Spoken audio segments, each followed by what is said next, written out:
eu herdei o maior cemitério de obras abandonadas, depredadas da saúde do Brasil. O Pimentel do PT paralisou, abandonou e foram depredados 6 grandes hospitais regionais. Uma coisa de dar dó. Hospital de 20, 30 mil metros quadrados, obras gigantes. Eu tenho de dizer aqui, não foi depredado não, porque o prefeito mandou cercar. Teve um prefeito que teve essa visão aí. Mas os demais foram lá, arrancaram esquadrilhas metálicas, arrancaram ar-condicionado, arrancaram cabeamento, ficou tudo vandalizado. E concluímos todos. Os que eu não concluí, o governador Matheus Simões, que me sucedeu, está entregando agora nesse restante de ano. Com isso, a saúde de Minas Gerais está tendo um avanço extraordinário. O número de ampliação de leitos e atendimento regional nunca foi tão bom quanto agora. Nós tínhamos casos lá em que o paciente saía da divisa com a Bahia, lá no Vale do Jequitinhonha, Teoflotone, até tinha uns rapazes aqui agora de Teoflotone, ia para Belo Horizonte de carro, 8, 10 horas de ambulância, para poder, às vezes, fazer um atendimento, fazer uma cirurgia e com o Hospital Regional de Teoflotone, que inclusive é o maior, 432 leitos, toda a região nordeste de Minas Gerais vai passar a ser atendida por esse polo. Então, uma melhoria enorme, eu posso dizer, Vilela, o mesmo com hemodiálise. Nós tínhamos casos lá que eu presenciei, fui numa cidade que chama Minas Novas, conheci lá o seu Geraldo, ele, até nós colocarmos uma unidade de hemodiálise nessa cidade, ele precisava, dia sim, dia não, pegar uma van e ir até Diamantina, 5 horas para ir, 5 horas para voltar, para poder estar fazendo hemodiálise. No dia que eu fui lá para conhecer essa unidade de hemodiálise, ele estava lá terminando de fazer o procedimento, ele me reconheceu e falou: governador, eu voltei a viver de novo, porque antes eu passava metade dos meus dias na estrada, indo e voltando, e o dia seguinte eu ficava em casa prostrado. Agora eu saio de casa andando, 5 minutos, faço aqui o procedimento e consigo ter uma vida normal de novo. Voltei inclusive a trabalhar ajudando o meu filho. Então, quando você vê coisas dessa natureza, você fica realmente vendo que vale a pena ser político. Mesmo que você seja criticado, satirizado, ironizado, já fizeram não sei quantos enterros meus lá em Minas Gerais. Sempre tem o pessoal do contra, o pessoal da esquerda, mas pela merenda escolar e pela melhoria na saúde, eu falo que já vale a pena. Quando a gente está falando das estradas, teve uma ou duas pessoas aqui que estavam falando dos pedágios, a galera reclamando muito dos preços aí. Ô Vilela, eu sou muito direto. O que é preferível? Você não ter estrada ou ter estrada pedagiada? Ter estrada, desde que seja boa estrada pedagiada. Estrada pedagiada, porque Minas Gerais estava caminhando para não ter estradas. Eu fui o governador que mais fez concessões, sim. E todo mundo que vem para São Paulo, você deve rodar o interior de São Paulo, bastante. Todo mundo elogia, né? Eu sempre rodei muito no interior de São Paulo, todo mundo elogia. E a grande maioria das estradas paulistas são pedagiadas, não são? Com certeza. Não é? As melhores são. E em Minas Gerais nós vamos, ao longo do tempo, ficar exatamente como São Paulo, com boas estradas, mas junto vai vir o pedágio. E não adianta querer tampar o sol com a mineira. Você falou o valor da dívida. Mineira ou copineira? Copineira. Eu falei, nova. Esse daí eu não escuto. Essa é de Minas, né? Não adianta tapar o sol com a mineira. Eu imaginei ele pegando uma mineira e tapando o sol assim. Então, não adianta. Com essa dívida que Minas ainda tem, mas que está renegociada, o Estado não tem condição de manter todas as estradas. Entendi. O Estado já mantém e vai continuar mantendo aquelas estradas que não têm tanto movimento e que, mesmo que tenham pedágio, não são viáveis. Mas aquelas que têm maior movimento, nós já fizemos a concessão E, inclusive, outras serão concedidas. Não há como ser diferente, Entendi. infelizmente. Entendi. Eu fui governador, economizei ao máximo, mas nós não temos recursos.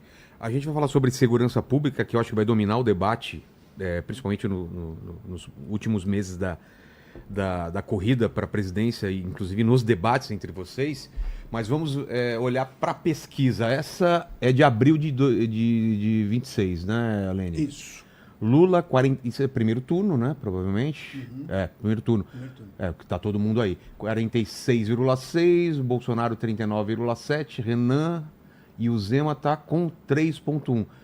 Mudou essa pesquisa para maio? Tem uma mais recente ou não, Zema? Como Não, tá? que eu saiba... Diante dos últimos acontecimentos. Que eu saiba, essa é a última. Tem segundo turno com o cenário Lula e Zema, Alene? Ah, tá. Ah lá. É um empate técnico, né, provavelmente, não é? Tá a diferença de 0,9%. Ah, então é empate técnico. Exato. Como você analisa essas pesquisas? Eu respeito todas as pesquisas, muitas pesquisas acertam, mas 2018 ficou notório como elas erraram, principalmente em Minas Gerais. Minas Gerais, a Dilma estava eleita senadora. Ela ficou em terceiro ou quarto lugar. Ela estava em primeiro. Não sei o que fizeram, né? Eu estava fora do primeiro turno. Eu fui para o segundo turno como mais votado. Então, as pesquisas merecem ser consideradas, mas sempre tem... A própria pesquisa interfere na eleição, né? Por exemplo, se você vê que o teu candidato... que você não quer que o outro candidato vença, às vezes você deixa de votar no candidato que você ia votar para votar no outro que você acha que pode vencer aquele candidato, né? Que é tipo do voto útil. O voto útil. Exato. Exatamente. Mas eu acompanho pesquisas, serve como orientação, mas elas sempre estão sujeitas a, em alguns momentos, como já foi demonstrado quanto mais distante, vezes, mais difícil de ser assertiva, né? De ser preditiva. Exatamente. E sobre segurança pública, não só em relação ao Estado de Minas, mas o que você pretende, o que você vê de problemas para o Brasil da gente não virar um narco-estado? Porque tá preocupante a parada aí. Está caminhando nesse sentido, não está? Em Minas Gerais, aquilo que é possível fazer em termos de alterações estaduais, nós fizemos. A criminalidade em Minas caiu muito. E as facções? Tem a atuação de facção lá? Eu falo com orgulho que em Minas Gerais o crime organizado, as facções criminosas não controlam 1 metro quadrado de território, diferente de muitos outros estados.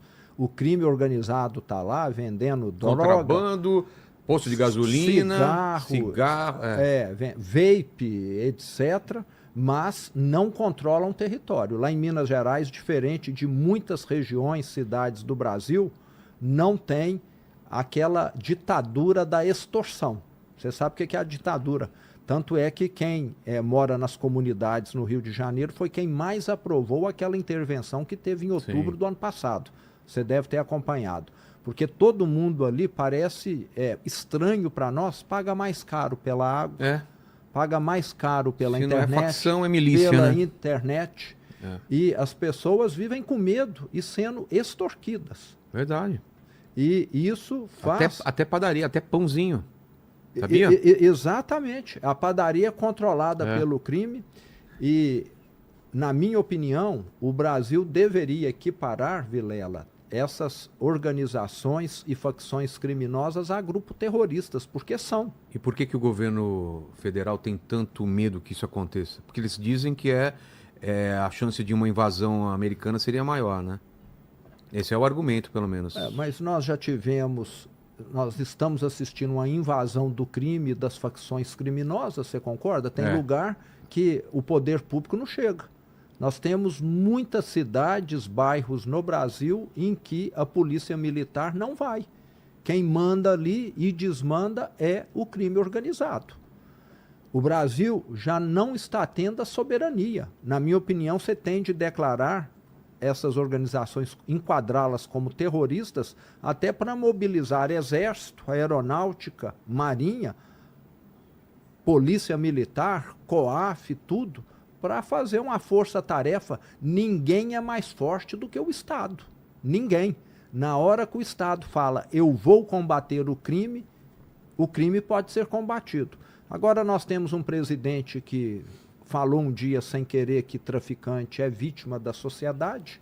Então, quando a leitura é essa, fica muito difícil você levar adiante. Em Minas, nós avançamos muito, é um dos estados mais seguros do Brasil, e aconteceu outra coisa inédita na minha gestão também lá, que eu quero comentar com você. Minas sempre foi um estado de emigrantes. Mineiros que vêm para São Paulo, vão para o Rio, vão para o Nordeste, para o Centro-Oeste. Na minha gestão inverteu, o IBGE mostrou. Minas Gerais passou a ser um estado de imigrantes, começou a atrair pessoas. E você concorda que as pessoas vão aonde tem oportunidade? Claro. E uma das coisas que mais pesou foi a questão da segurança pública. As pessoas vão para onde tem uma vida mais tranquila, aonde elas sabem que não vão ser perturbadas. E eu quero comentar um fato que aconteceu em Varginha, em 2020, com você, para você ver que às vezes... Aconteceu comigo? Não, aconteceu em Minas. Eu falei com você? É, que você falou, vou comentar uma coisa que aconteceu em 2020 com você. Eu falei, não, eu não estava lá em 2020. Aconteceu em Varginha. Além do incidente em Varginha lá com os ETs. É outra coisa. Outro tipo de ET, você Tá. vai ver. Não foi o ET que veio... De Varginha. São ETs humanos. Você acredita aí. em alienígena, Zema? Eu acho que vai ter, mas nós não vamos ter contato não. O universo Não é tão muito cedo, grande, é. sabe? Tá. É a mesma coisa que um urso polar do Polo Norte encontrar com um pinguim do Polo Sul. É meio difícil, não é? Muito difícil. Só Não se é? um humano fizesse... Não sei se já tiveram esse encontro. Não, Acho ainda que não. né? Não. Então, acho que está tão longe que não encontra. Mas o que Eu vou por aí. aconteceu em Varginha? Então, 28 homens em diversos carros alugaram uma propriedade rural em Varginha. Tá. E a polícia militar sempre está monitorando movimentações suspeitas e viu que teve esse movimento. 28 homens que não eram de nenhuma construtora, de nenhuma empresa de manutenção, que às vezes alguém colocou lá um acampamento, né? E a polícia foi lá para fazer uma averiguação. Polícia Militar de Minas Gerais, juntamente com a Polícia Federal. E chegaram lá e foram recebidos a bala. E quando você é recebido a bala, você não vai entregar buquê de flores. Não tem como. Entraram em confronto com a Polícia Militar de Minas Gerais e o resultado final foram 28 óbitos por parte dos criminosos e, graças a Deus, nenhum policial ferido. Nenhuma baixa? Nenhuma baixa. Os policiais foram fazer uma averiguação lá, encontraram lá um arsenal de guerra, até bazuca tinha lá. Arma de grosso calibre, explosivos, e ficou claro que esse pessoal estava lá tendo esse local como uma base para poder fazer aquelas ações do novo cangaço, que é chegar numa cidade, geralmente uma cidade não muito grande, eles incendeiam um caminhão, um ônibus em frente ao quartel para que as viaturas não possam sair e vão explodir agências e caixas bancários utilizando escudos humanos. Pessoas que eles colocam, às vezes, na frente do carro ou dentro do carro, para que os policiais não possam estar revidando. E depois desse evento, Vilela, o que aconteceu em Minas Gerais? Uma queda drástica de atuação do novo cangaço. Nós chegamos a ter, em 2016, 263 ocorrências dessa natureza, explosões de agências e caixas bancárias. Depois desse evento de Varginha, nós caímos para 2, 3 por ano. O criminoso vai aonde o custo do crime é baixo. Quando você eleva o custo do crime, o criminoso pensa 10 vezes antes de fazer. E no Brasil, o custo do crime hoje é muito baixo. Total. E mesmo sendo preso ainda, sabe que tem chance de ser solto logo em seguida. Vamos agora, Aline, aquela brincadeira que a gente faz com os pré-candidatos de colocar aí a fotinho dos outros pré-candidatos. E eu quero que o Zema pegue cada um deles. Não, aquela que tem todas você tem, antes de ir um a um. E diria para o público, para as pessoas que estão em casa, por que não